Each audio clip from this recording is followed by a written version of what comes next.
working. It was a couple of days ago. Can't escape this, huh? রবিবার Sunrisers হায়দ্রাবাদের বিরুদ্ধে দুর্দান্ত জয়ের পর টিম হোটেলে সেলিব্রেশনে মাতল কলকাতা নাইট রাইডার্স। काटू क्या अभी काटू? आप नहीं रुक जाएंगे। गेम कोई भी हो, पकड़ मजबूत होनी चाहिए। सीमेंट से पकड़ बनाए मजबूत। SRMB 550D TMT bar। রবিবার রাজীব গান্ধী ইন্টারন্যাশনাল স্টেডিয়ামে হায়দ্রাবাদকে 7 উইকেটে হারালো কলকাতা।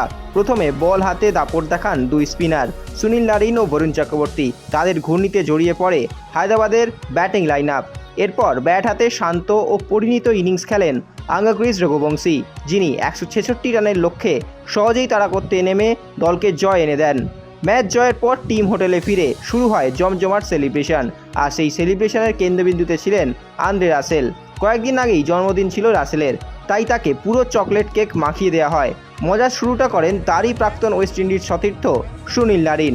এরপর দলের হেড কোচ অভিষেক নায়ার পিছন থেকে রাসেলকে ধরে রাখেন এবং বাকিরা সকলে হেসে খেলে উপভোগ করেন রাসেলের জন্মদিন। উল্লেখযোগ্য বিষয়, প্রথম 6 ম্যাচে একটিতেও জয় ছিল না কেকেআরের। পরপর 3টি ম্যাচ জিতে প্লে অফের দৌড়ে নিজেদের জায়গা শক্ত করছে নাইট শিবির। এখন দেখার কেকেআর কি ঘুরে দাঁড়াতে পারবে এবারের IPL-এ।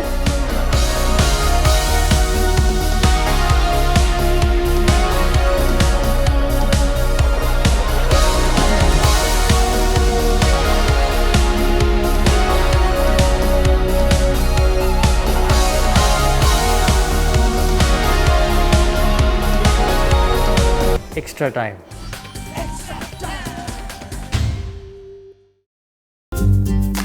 লেটেস্ট নিউজ আর এক্সক্লুসিভ ভিডিওর সঙ্গে আপডেট থাকতে এখনই সাবস্ক্রাইব করুন আমাদের ইউটিউব চ্যানেল। বেল আইকনে ক্লিক করতে ভুলবেন না যেন।